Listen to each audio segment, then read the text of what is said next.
चलो अभी स्टार्ट करते हैं अपन। कल अपन ने क्या पढ़ लिया था? इलेक्ट्रिक फील्ड पढ़ लिया था, अपने सुपरपोजिशन रूल्स पढ़ लिया था। तूने कुछ पढ़ा है स्टार्टिंग या कुछ?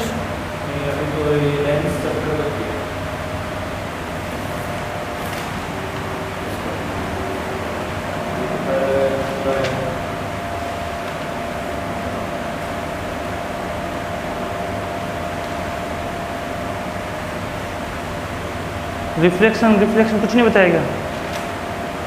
कहाँ से पढ़ा है? बेसिक तो नहीं उसमें। चलो आज अपन स्टार्ट करते हैं न्यू टॉपिक, जैसे इलेक्ट्रिक फ्लक्स। इलेक्ट्रिक फ्लक्स क्या है?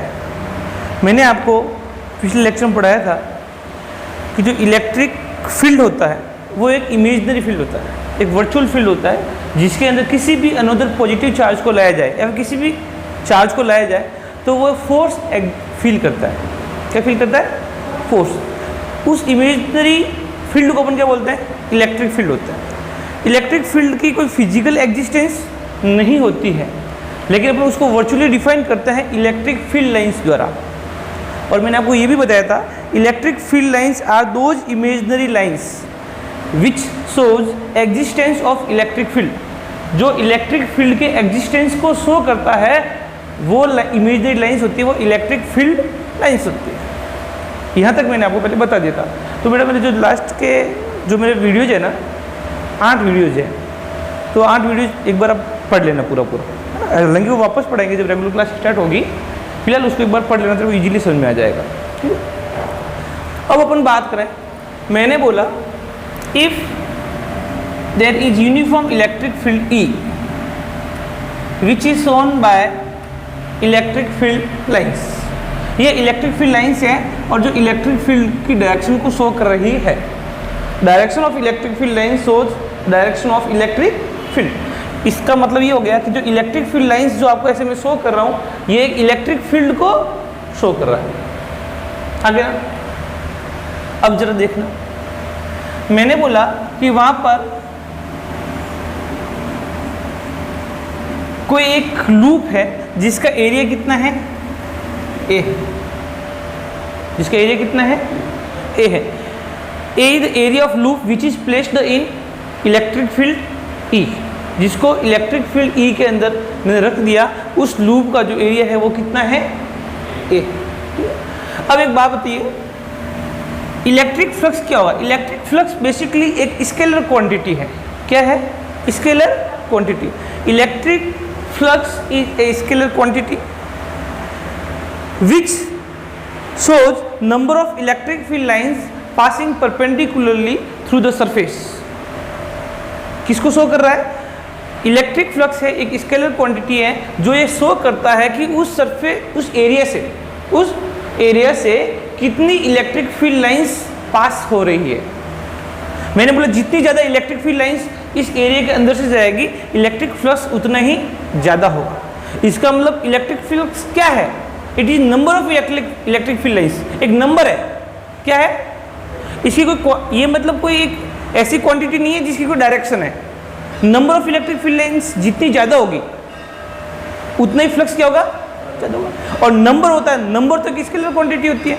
फिर 10 हो सकती है, 20 हो सकती है, 100 हो सकती है, 1000 हो सकती है। तो नंबर तो एक स्केलर क्वांटिटी होती है, उसकी कोई डायरेक्शन नहीं होती है कि 20 की डायरेक्शन होती है क्या?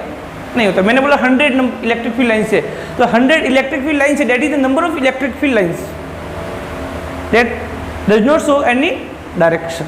So what electric flux is? What? It is a quantity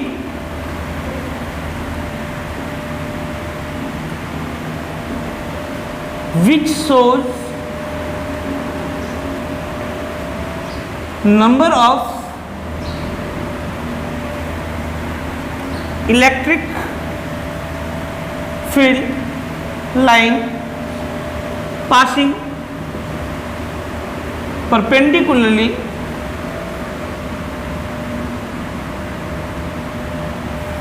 through closed surface। Known as electric,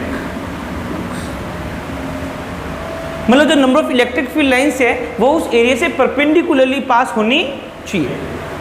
अगर किसी एंगल पे है तो आपको वहां पर कंपोनेंट लेना पड़ेगा, कंपोनेंट लेके सॉल्व करना पड़ेगा। कोई प्रॉब्लम? जैसे मैंने बोला इलेक्ट्रिक फ्लक्स है वो डिनोट करते अपन किससे, फाई ई से या फिर फाई से कर दो, तो इसका मतलब फाई ई कितना हो जाएगा, electric field dot cross sectional area या फिर आपके पास सरफेस। क्योंकि अगर ये स्केलर क्वांटिटी है तो डेफिनेटली आपके पास दो वेक्टर क्वांटिटी के डॉट प्रोडक्ट से ही वो प्राप्त होनी चाहिए। क्योंकि इलेक्ट्रिक फील्ड क्या है, मैंने आपको ऑलरेडी बता चुका हूँ, इलेक्ट्रिक फील्ड एक आपके पास वेक्टर क्वांटिटी है और area is also vector quantity. Area भी एक वेक्टर क्वांटिटी जो आप 11th के अंदर पढ़ चुके हैं। अगर दो वेक्टर क्वांटिटी से अगर कोई स्केलर क्वांटिटी अचीव हो रही है, इसका मतलब ये हो गया कि उन दोनों वेक्टर क्वांटिटी का वो क्या होगा, स्केलर प्रोडक्ट होगा या फिर डॉट प्रोडक्ट होगा। तो इसका मतलब जो इलेक्ट्रिक फ्लक्स है वो आपके पास क्या है, it is dot product of electric field and area vector. अब अपन बात करें कि भैया इसका यूनिट क्या होगा। ये सारा 11th में अपन पढ़ चुके हैं यूनिट वगैरह, फिर भी मैं आपको बता रहा हूँ क्योंकि बेटा इसमें कई बार 1 मार्क्स के अंदर किसी क्वेश्चन आ जाता है, यूनिट क्या होगा। अब मैं इलेक्ट्रिक फील्ड की बात करूं तो इलेक्ट्रिक फील्ड का जो आपके पास यूनिट होता है वो होता है Newton upon coulomb. Newton upon coulomb, ये मैंने आपको बताया था इलेक्ट्रिक फील्ड का, क्योंकि मैंने आपको बताया था electric field is a ratio of force exerted by electric field on touch charge to the magnitude of touch charge। Electric field की वैल्यू, अगर मैं किसी फील्ड के अंदर किसी आगे पास टच चार्ज को रख दूं तो उस टच चार्ज पर लग रहा फोर्स तथा उस टच चार्ज का जो मैग्नीट्यूड का जो रेशियो होता है वो आपके पास इलेक्ट्रिक फील्ड को डिनोट करता है। और जो फोर्स है तो फोर्स का यूनिट क्या होता है, न्यूटन, और चार्ज का यूनिट क्या होता है, कूलम। तो न्यूटन अपॉन कूलम आपके पास क्या होगा, इलेक्ट्रिक फील्ड का यूनिट था। अब देखो यहाँ इलेक्ट्रिक फील्ड इनटू एरिया है, इलेक्ट्रिक फील्ड का यूनिट कितना हो जाएगा, न्यूटन अपॉन कूलम। तो न्यूटन अपॉन कूलम। जहाँ एरिया है, एरिया को अपन डिनोट करता है मीटर स्क्वायर से। किसे डिनोट करता है, मीटर स्क्वायर से। तो एक बात बताओ, यहाँ पर एरिया का यूनिट कितना हो जाएगा, इनटू मीटर का। मैंने आपको एक चीज और बताया था, इलेक्ट्रिक फील्ड का एक और यूनिट होता है, वो होता है वोल्ट अपॉन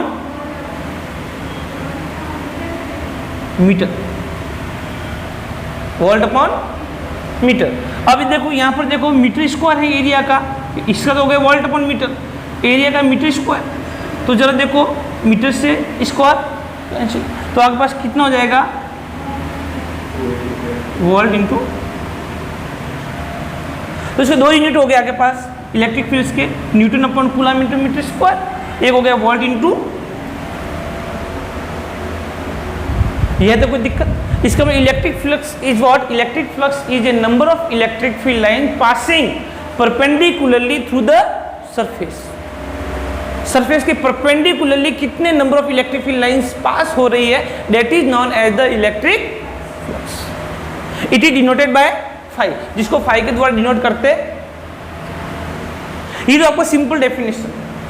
अगर मैं इसको थोड़ा सा, आपने बोला कि सर अगर इलेक्ट्रिक, ये देखो यहाँ पर what is here, electric field is in direction of area vector, because area vector क्या होता है, जरा देखना, किसी भी सरफेस के परपेंडिकुलर जो लाइन होती है वो उस एरिया को शो करती। जैसे मैंने बोला मेरे पास ये बुक है, ये बुक का पास एरिया है, तो इसका एरिया वेक्टर किधर होगा, जो सरफेस है उसमें अपने फिंगर्स को कर्व कर लो, तो जो थंब की डायरेक्शन होगी वो आपके पास क्या होगा, एरिया। तो इसका मतलब इस सरफेस का एरिया कैसे होगा, इसके परपेंडिकुलर होगा कि नहीं होगा। तो डेफिनेटली यहाँ पर जो आपके पास एरिया है, because this is similar to this and electric line is passing through this, then area vector will be in this direction and electric field is also in same direction, so both are in same direction। तो E dot A, तो E A cos 0 आएगा, वो मैं आपको आगे बताऊंगा, आगे ना। अब जरा देखो, मैंने बोला if electric field is at angle theta with area vector, अगर इलेक्ट्रिक फील्ड है वो आगे पास एरिया वेक्टर से बेटा किसी एंगल थीटा पर है, तो अपन कैसे करेंगे जरा देखना।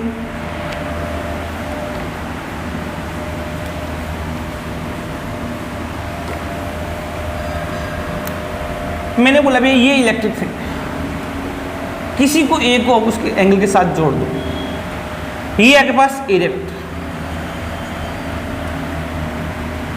दिस इज, मैंने इसको यूनिट वेक्टर इसलिए शो करा सिर्फ इलेक्ट्रिक फील्ड की डायरेक्शन को शो कर रहा है। अच्छा, इलेक्ट्रिक फील्ड की डायरेक्शन क्या है, दोनों के बीच एंगल कितना है, कोई दिक्कत? If any quantity is at angle theta, then we solve by resolving component। Upon component को यहाँ पर लेंगे और कंपोनेंट के थ्रू सॉल्व करेंगे, नहीं तो सॉल्व होगा नहीं। और मैंने आपको 11th के अंदर बताया भी था, मैं अगर कोई भी दो क्वांटिटी, मैं तो बात करता हूँ किसका, प्रोजेक्टाइल मोशन का भी बात करता हूँ। जब अपन ने प्रोजेक्टाइल मोशन पढ़ा था तो अपन ने किसी बॉल को किसी एंगल के साथ अपने जब थ्रो किया था तो उसके अपन दो कंपोनेंट लिए थे आपके पास, एक लिया था वी कॉस थीटा और एक लिया था V sine theta. V cos theta के अंदर अपन ने मोशन की इक्वेशन भी लगाई थी और वी साइन थीटा के डायरेक्शन में भी अपन ने मोशन की इक्वेशन लगाई थी। दो अलग अलग इक्वेशन बना के अपने प्रोजेक्टाइल इक्वेशन सॉल्व करी थी, नहीं करी थी? कोई भी क्वांटिटी अगर किसी एंगल पर हो तो हमेशा उसको कंपोनेंट लेके ही सॉल्व करते। अब यहाँ पर देखते हैं क्या होगा। मैंने बोला कि एरिया वेक्टर है वो आगे पास भी या इलेक्ट्रिक फील्ड के साथ किसी एंगल थीटा पर, तो जरा देखना यहां पर दो कंपोनेंट होंगे एरिया के, एक तो होगा भैया ए कॉस थीटा होगा, इस एरिया का एक कंपोनेंट होगा बेटा आपका ई कॉस थीटा, और एक होगा भी एक पास कौन सा, ए यस के नॉट। अब जरा देखो यहां पर जो इलेक्ट्रिक फील्ड है वो तो आपके पास भी कितना है ई, क्योंकि इलेक्ट्रिक फील्ड की जो डायरेक्शन है वो ए कॉस थीटा की डायरेक्शन में है कि नहीं। अच्छा, यहां पर ए साइन थीटा ऊपर की ओर है और आगे पर इलेक्ट्रिक फील्ड की डायरेक्शन क्या है भैया, 90 डिग्री पर। अब जरा देखना आपके पास भैया, मैंने बोला ये मेरे पास कोई भी एरिया है, अब देखो ये किसी एंगल थीटा पर है, ये हॉरिजॉन्टल है और ये किसी एंगल थीटा पर है। इसके दो कंपोनेंट हो गए, एक तो हो गया ए कॉस थीटा, तो ए कॉस थीटा से इलेक्ट्रिक फील्ड लाइन से परपेंडिकुलरली जाएगी कि नहीं जाएगी, तो इसका मतलब ए कॉस थीटा से तो इलेक्ट्रिक फील्ड लाइन पास हो रही है, वो भी परपेंडिकुलरली हो रही है जो अपन चाहते हैं। लेकिन जो ए साइन थीटा है उसकी डायरेक्शन कैसे है, ऊपर की ओर। अब इलेक्ट्रिक फील्ड लाइन तो कैसे जाएगी भैया, क्या इस सरफेस को परपेंडिकुलरली क्रॉस कर रही है क्या, नहीं कर रही। इसका if electric field line not crossing perpendicular to this surface, then electric field lines through this surface will be zero, क्योंकि इसके पैरेलल हो जाएगी, इसके सरफेस के अंदर से जाएगी।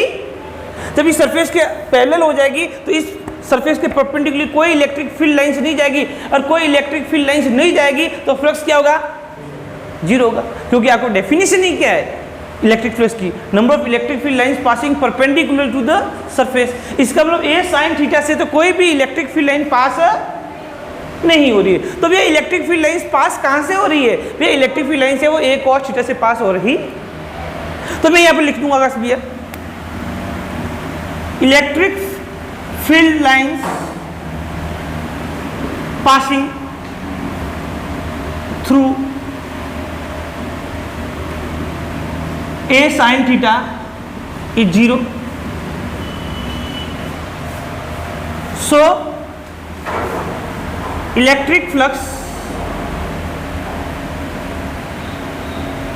Through a sine theta is zero. इसका मतलब फाई ई है वो आगे पास कहां से, ए साइन थीटा से बेटा कितना है, ए साइन थीटा से तो कोई फ्लक्स पास है नहीं, तो पास किससे हो रहा है। अब जरा देखना electric field lines is passing perpendicularly through a cos theta. इसका मतलब जो पास हो रही है वो कौन सी होगी भैया, ए कॉस थीटा से पास हो रही है। तो इलेक्ट्रिक फ्लक्स कितना हो जाएगा, ई ए कॉस अब वापस आ जाओ 11th पे। आपने पढ़ा भी था कि ए बी कॉस थीटा क्या होता है भैया, ए डॉट बी होता है कि नहीं होता, दैट इज स्केलर प्रोडक्ट। और ए बी साइन थीटा जो होता है वो क्या होता है भैया, ए क्रॉस। तो यहां पर देखिएगा तो भैया क्या आ रहा है, ई ए कॉस थीटा आ रहा है कि नहीं आ रहा है, क्योंकि यहां पर जरा देखिएगा phi E is equal to E A, अगर ई ए कॉस थीटा है तो अगर फाई ई कितना जाएगा आपके पास भैया, E dot. Again we can say electric flux is a scalar quantity because it is dot product of electric field and area. अपन भैया शो भी कर सकता है, ऐसा भी क्वेश्चन आ सकता है कि prove that electric flux is a scalar quantity. तो आप किससे प्रूव करोगे, आप इससे प्रूव करोगे, it is a proof of scalar quantity. कि यहाँ से अपन को मालूम पड़ेगा कि भैया जब सॉल्व किया है तो आपके पास जो इलेक्ट्रिक फ्लक्स आ रहा है वो एक स्केलर क्वांटिटी है, because it is the dot product of, और it is the scalar product of electric field and. यहाँ तक कोई दिक्कत किसी को, कोई प्रॉब्लम, कोई टेंशन? श्योर। अब जरा देखो इसमें कई बार छोटा, एक बार बोर्ड में क्वेश्चन भी आया था इस पे, कैसे जरा देखो।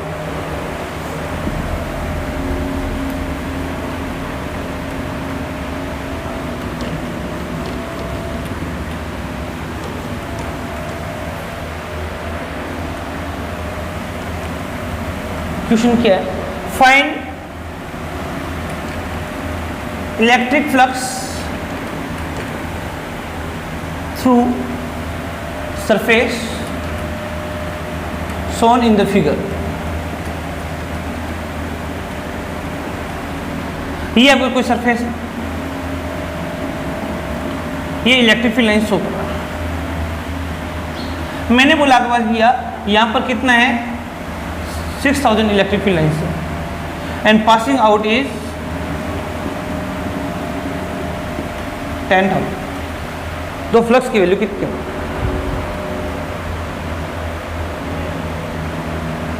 एक चीज और मैं इसे नोट बता देता हूं आपको कि नोट क्या।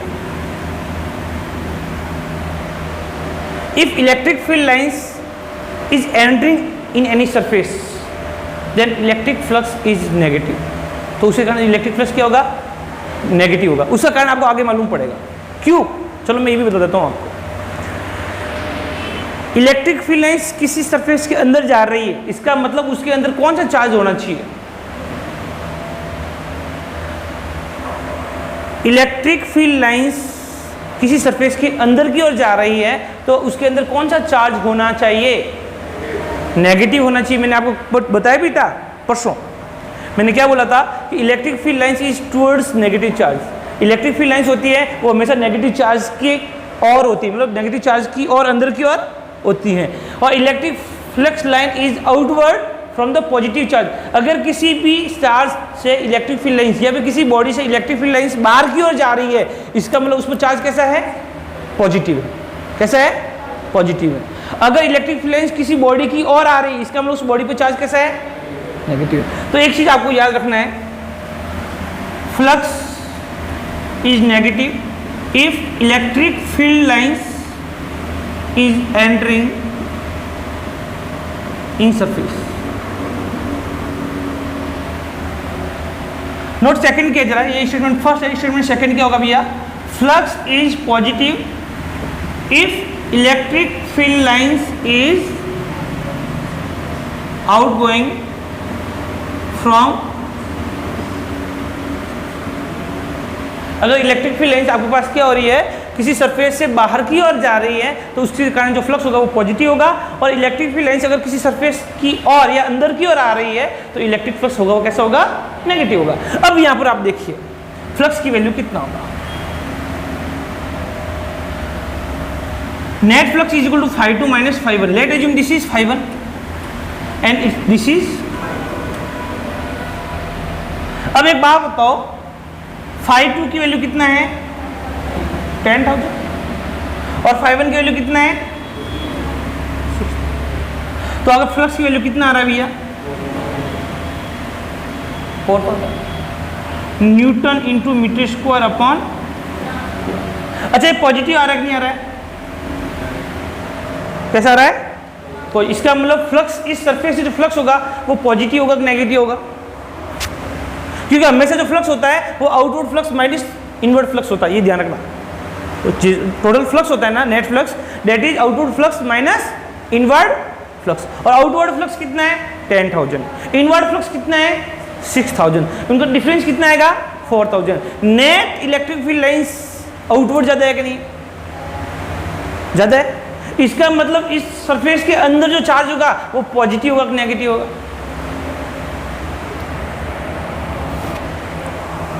बताओ भैया। आउटवर्ड फ्लक्स कितना है? 10,000। इनवर्ड फ्लक्स कितना है? 6,000। तो आउटवर्ड ज़्यादा है कि नहीं है? अगर आउटवर्ड ज़्यादा है तो इसका मतलब हमेशा इलेक्ट्रिक फील्ड लाइंस आउटवर्ड कौन सी चार्ज के कारण होती है? पॉजिटिव के कारण।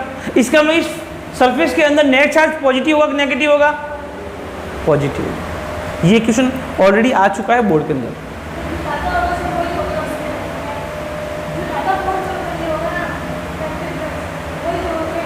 हाँ, उसी के अकॉर्डिंग होगा, अंदर पॉजिटिव नेगेटिव है। अगर 10,000 अंदर की ओर होता और 6,000 बाहर की ओर होता तो नेट कितना आता? 5 2 -5 1 6,000 माइनस 10,000 सॉरी माइनस 4,000 आता। माइनस आ रहा है, इसका मतलब डेफिनेटली फ्लक्स क्या है? नेगेटिव है। क्यों? क्योंकि भी अंदर जाने वाली इलेक्ट्रिक फील्ड लाइन ज़्यादा है, बाहर निकलने वाली अगर अंदर जाने वाली ज़्यादा है, इसका मतलब अंदर कौन सा चार्ज है? नेगेटिव है। कौन सा है? बहुत इजी कंसेप्ट है। और इसमें क्वेश्चन आता है, इसमें नीट पे भी 2-3 क्वेश्चन आ चुका है। इसमें थोड़ा सा नीट में आया था, वो इससे थोड़ा अपग्रेडेड है, वो आपको आगे पता पड़ेगा। तो नेट फ्लक्स 0, अंदर कोई चार्ज नहीं, मतलब जितना प्लस है उतना नेगेटिव है। तो टोटल चार्ज कितना हो गया? Plus Q minus Q. Net charge कितना हुआ? 0। इसका मतलब डेट बॉडी इलेक्ट्रिकली न्यूट्रल, अंदर जो भी चार्ज है वो क्या है? इलेक्ट्रिकली न्यूट्रल है, नेट चार्ज 0 है। यहाँ तक कोई प्रॉब्लम? अब इसके बाद अपन जाते हैं भैया गॉस थ्योरम या फिर गॉस लॉ। यस, ये बहुत इंपॉर्टेंट टॉपिक है। आगे पूरा जो चैप्टर है वो गॉस लॉ के ऊपर ही बेस्ड है।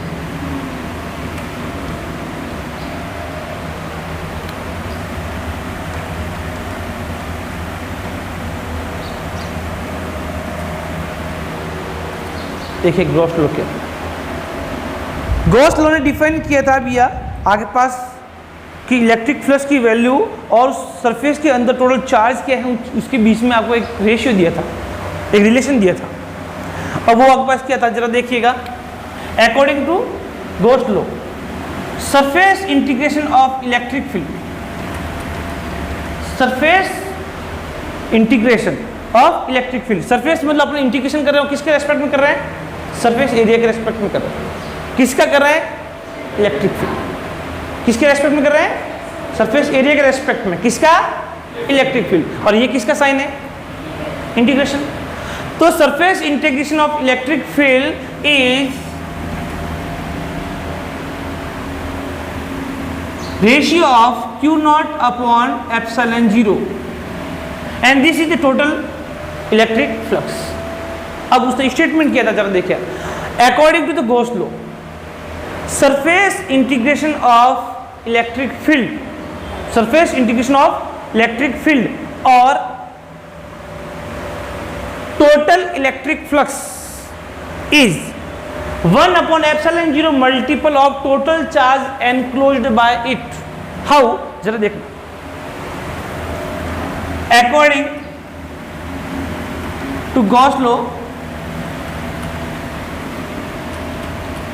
surface integration of electric field or total electric flux through closed surface is 1 upon epsilon 0 multiple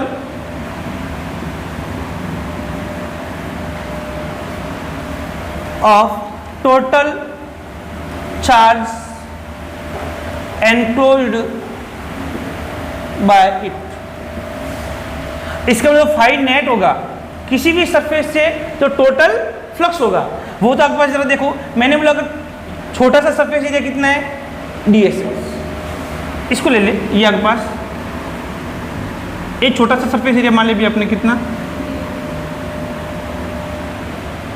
अगर या फिर मैं ये बोला भी ये आपके पास ds है, और इलेक्ट्रिक फील्ड बेटा कितना है, एंगल बीच में कितना है, इस ds के दो कंपोनेंट होंगे भैया, एक और ds cos थीटा और उसकी डायरेक्शन इलेक्ट्रिक फील्ड का होगा, और एक होगा आपको भैया ds sin थीटा, और इलेक्ट्रिक फील्ड की डायरेक्शन क्या होगी भैया, इससे तो इलेक्ट्रिक फ्लक्स कितना होगा, जीरो, जो आपको ऑलरेडी मालूम है। अब जो इलेक्ट्रिक फ्लक्स होगा वो किसके होगा, ds cos थीटा से होगा कि नहीं होगा। अब एक बात बताओ, मैंने बोला मुझे इस छोटे से सरफेस एरिया से अगर फ्लक्स निकालना है तो जरा देखना डी फाई की वैल्यू कितना हो जाएगा, छोटा सा सरफेस एरिया कितना है ds, और इलेक्ट्रिक फील्ड कितना है E, तो भैया कितना हो जाएगा, E डॉट ds होगा कि नहीं होगा, कितना होगा, E डॉट ds। अब आप इसको प्ली दोनों कंपोनेंट हटा दो तो आपके पास क्या हो जाएगा, E ds cos, ये क्या है, छोटा सा, देखो मैंने छोटा सरफेस एरिया लिया है, मतलब एक सरफेस एलिमेंट लिया है मैंने, क्या लिया है, सरफेस एलिमेंट, मतलब पूरा एरिया तो बेटा इसका कितना है, s है, पूरे सरफेस का एरिया तो कितना है, s है, मैंने छोटा सा सरफेस एरिया माना कितना, ds, तो ds से तो फ्लक्स भी छोटा सा होगा कि नहीं होगा, अगर सरफेस एरिया भी मैंने ds बहुत स्मॉल लिया है तो definitely electric flux will be also small. See अगर मेरे को पूरा आगे पास सरफेस एरिया निकालना है, टोटल सरफेस एरिया, और टोटल सरफेस एरिया निकालने के लिए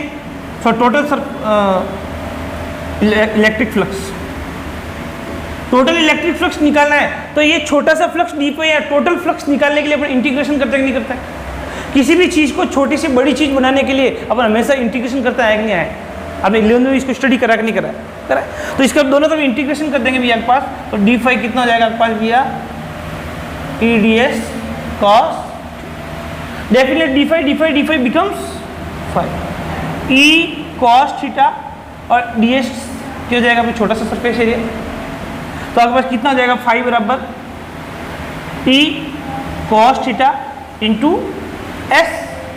अरे भैया एक बात, तो इसको अपन क्या बोल सकते हैं, ये कॉस थीटा बोल सकते नहीं बोल सकते,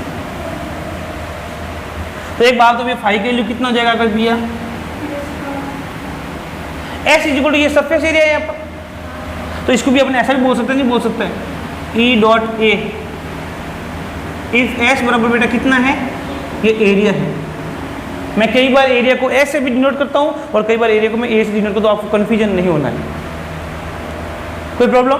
तो इसका टोटल जो आपके पास, अपन इसको ऐसे भी लिख सकते हैं, देखो ई डी एस कॉस थीटा है ना, तो अपन इसको क्या लिख सकते हैं भैया, ई डॉट डी एस भी लिख सकते हैं, नहीं लिख सकते हैं, ई डी एस, ये ई है, ये डी एस है, cos theta, A B cos theta, तो ई डॉट डी एस भी लिख सकते हैं, नहीं लिख सकते, और क्लोज सरफेस है तो बेटा अपन क्या करेंगे, मैंने बीच में क्या लगा दिया भैया पर नॉट, इसको नॉट बोलो आगे ना, तो इसका मतलब क्लोज सरफेस के लिए हमेशा बीच में नॉट लगा देते हैं, इसका मतलब वो सरफेस कैसा है, क्लोज है, किसी भी इंटीग्रेशन के लिए बीच में डॉट लगा दिया, इसका मतलब वो क्लोज सरफेस को शो कर रहा है। तो एक बात बताओ, नेट इलेक्ट्रिक फ्लक्स होगा वो ई डॉट डी एस का इंटीग्रेशन होगा कि नहीं होगा, तो यही आपके पास क्या है, फाई नेट। स्टेटमेंट में आपको यही लिखना है, ये तो मैंने आपको समझाया खाली, आपको इतना बोर्ड में लिखने की जरूरत नहीं है, ये मैंने आपको समझाया है कि ये कैसे आया है। और वैसे देखो फाई के लिए ई डॉट ए अपन पहले पढ़ा था नहीं पढ़ा था, तो इसका मतलब गॉस लॉ क्या बोलता है, गॉस लॉ बोलता है भैया कि टोटल इलेक्ट्रिक फ्लक्स और surface integration of electric field for a close surface is defined as 1/ε0 multiple of total. ये टोटल चार्ज कौन सा है, जो गॉसियन सरफेस अपन एज्यूम करते हैं, उस गॉसियन सरफेस के अंदर जो चार्ज है उसको डिफाइन कर रहा है। अगर कोई चार्ज सरफेस एरिया से गॉसियन सरफेस से बाहर हो तो उस पर उसके फ्लक्स पर कोई फर्क नहीं पड़ेगा, ये आप ध्यान रखना। कैसे, मैंने बोल दिया आपके पास, सिंपल, मिटा दो इसको, आप लोग घर पे जाके स्क्रीनशॉट लेते रहना और कॉपी के अंदर नोट कर देना, ठीक है। अब जरा और एक बात ध्यान रखें, आप जो एप्लीकेशन से आप पढ़ते हो ना, तो एप्लीकेशन से पढ़ते हो जब, अगर आपको जो वीडियो है बिल्कुल क्लियर नहीं आता है तो उसमें ऐसा सेटिंग का एक साइन है, उस पर क्लिक करोगे, उसमें अलग अलग है, 720H, 10H, 430, तो आप देख मोस्टली देखें इसको 1.1020 पे देखें तो बहुत क्लियर HD में दिखेगा। हाँ, ऑटो में भी आता है, लेकिन कई बार नेट कम होने की वजह से आप उसमें थोड़ी क्लियरिटी कम आती है, तो आप मोस्टली देखें तो ऑटो में आ जाए तो ऑटो में कर दो, सबसे बेस्ट है। अगर नहीं आता है तो आपके पास 1020H पे आप देख सकते हैं, तो आपको बिल्कुल क्लियर दिखा जाएगा। और उसको अपडेट करते रहें, क्योंकि उसको हर 2-3 दिन बाद वो अपडेट होता है, क्योंकि बग्स प्रॉब्लम आ जाती है तो उसको अपन अपडेट करते रहते हैं, ठीक है ना।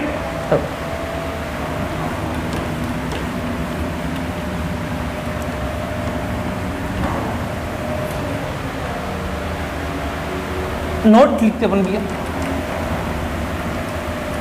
There is no effect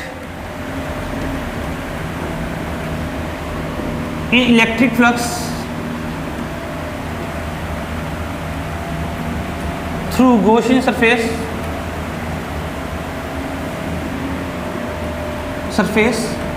if charge is outside of Gaussian surface। अगर चार्ज गॉसियन सरफेस से बाहर है तो इलेक्ट्रिक फ्लक्स में कोई फर्क नहीं पड़ेगा, उसका कोई इफेक्ट नहीं होगा। कैसे, मैंने बोला if there is Q1, Q2, Q3, Q4, Q5 charge as shown in the figure, then find electric flux. जरा देख लो, ये मेरे पास एक गॉसियन सरफेस है, this is Gaussian surface. Let assume there is Q1 charge, this is Q1, this is Q2, Q3,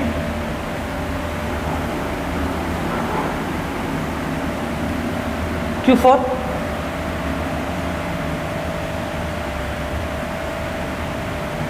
Q4। अब आपको Gaussian surface से net electric flux निकालना है तो आप कैसे निकालेंगे? एक बात बताओ, मैंने आपको पहले ही बताया कि अगर कोई चार्ज गॉसियन सरफेस से बाहर एग्जिस्ट करता है तो उसका आपके पास इलेक्ट्रिक फ्लक्स पर कोई फर्क नहीं पड़ेगा। क्यों नहीं पड़ेगा वो भी मैं आपको बताऊंगा, लेकिन फिलहाल आपको जो मैंने बोला उसी के अकॉर्डिंग ये क्वेश्चन करना है। अब एक बात बताओ, नेट फ्लक्स निकालना है फाइनेट।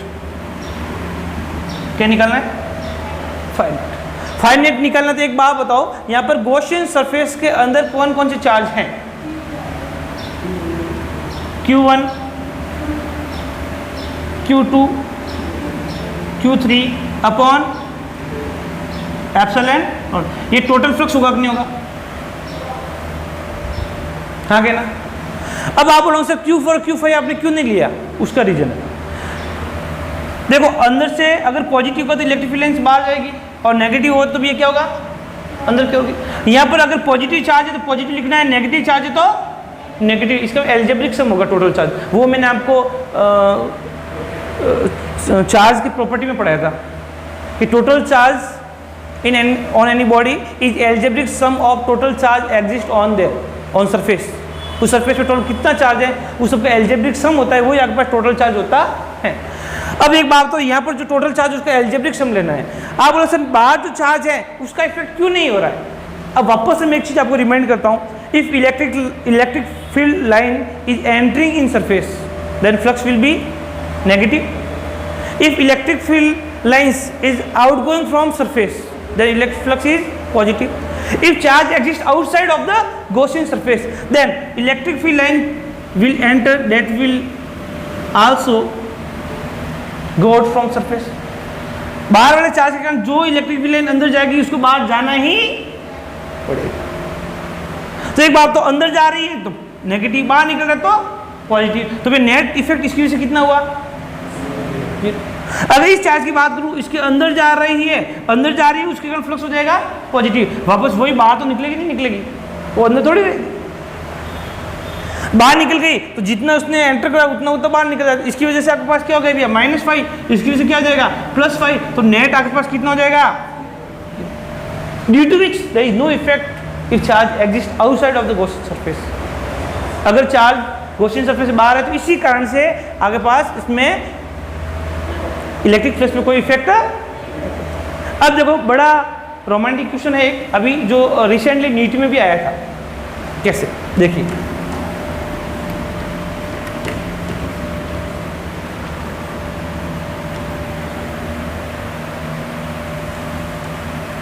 find charge and its nature if 5000 electric field line is entering in surface where 2000 electric field line is outgoing from surface। मैंने आपको पहले बताया था फ्लक्स कितना होगा वो तो फाइंड कर सकते हो, क्योंकि मैं आपको बता चुका हूं, लेकिन अब चार्ज को फाइंड करना भी है। ये अच्छा क्वेश्चन भी है, कैसे करेंगे जरा देखना। मैंने बोला ये आपका क्लोज सरफेस क्या है? Close surface. अब entering electric field line is how much? That is 5000 newton coulomb into metre का। Outgoing electric field line is newton coulomb upon. सबसे पहले तो अपन नेट चार्ज निकाल, नेट फ्लक्स निकाल दे। ओके गलत है, sorry, newton coulomb into metre square आ गया ना। कई बार हाथ स्पीड में दौड़ जाता भी। अब नेट फ्लक्स कितना हो जाएगा? 5 net. Outgoing flux is how much? This is 5 2 and this is, so electric flux is equal 5 2 minus value of the 5 2 is what? This is 2000 only and entering flux is how much? This is 5000 only. So net flux will B -3000। This is net flux and flux is negative or positive. Why? Because entering flux is more than the outgoing flux. Now, according to Gauss law, Gauss law के according क्या जरा देखना, phi net is equal to Q enclosed upon epsilon. It is a 1 upon epsilon 0 multiple of total charge enclosed by surface। ये Q enclosed का मतलब क्या है? ये वो चार्ज है जो गॉसियन सरफेस के अंदर एग्जिस्ट करता। Q enclosed कौन सा है? It is that charge which is enclosed by the Gaussian surface। जो गॉसियन सरफेस के अंदर है वो चार्ज है कौन सा? Q enclosed। See here, what is the value of phi net? This is -3000 only। Q enclosed upon epsilon naught. What is the epsilon naught here? It is the permittivity of vacuum or air. I already taught you in first class, so second class, permittivity of vacuum, vacuum भी बोल सकते हो और air भी बोल सकते हो। and the value of the permittivity is 8.85 into 10 to the power minus का coulomb square into newton into meter, जिसका यूनिट है। Put the value here, so what happens? Q enclosed is equal to -3000 into epsilon naught, so Q enclosed becomes, this is -3000 into 8.85 into 10 to the power minus Q enclosed 3 5 जा 15, 24, 5 2 24, 3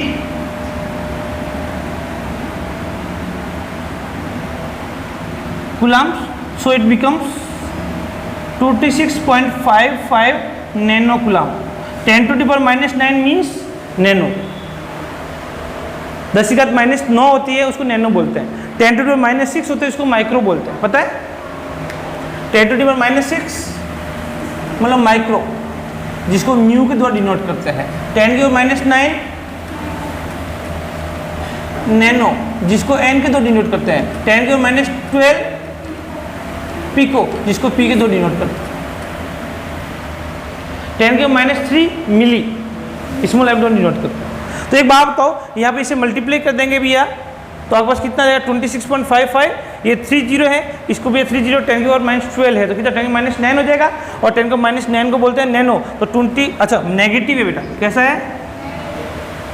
तो इसका मतलब उस Gaussian surface के अंदर charge कितना होगा -26.55 nano. Any problem, कोई दिक्कत? तो आज वापस घर पे जाके इसको वापस से ढंग से पूरा पढ़ें।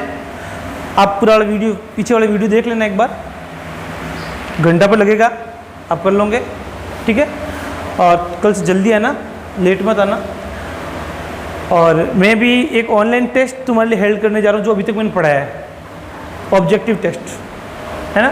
तो जहाँ तक है वो आज क्या हो गया, ट्यूसडे हो गया, तो लगभग फ्राइडे तक, इसलिए तेरे पास टाइम है, अभी इसको वीडियो देख लेना और नहीं तो मुझे पूछ लेना वापस से, ठीक है? फ्राइडे को मैं ऑब्जेक्टिव टेस्ट लूँगा, तुम्हारा ऑनलाइन घर पे देना आपको, यहाँ आने की जरूरत नहीं। मल्टीमीडिया कौन सबके घर पे है, ऑब्जेक्टिव होगा, आपको सिलेक्शन करना है ABCD जो भी हो, आपको रिजल्ट मेरे पास आ जाएगा और आपके पास भी, ठीक है? वो हो सकता है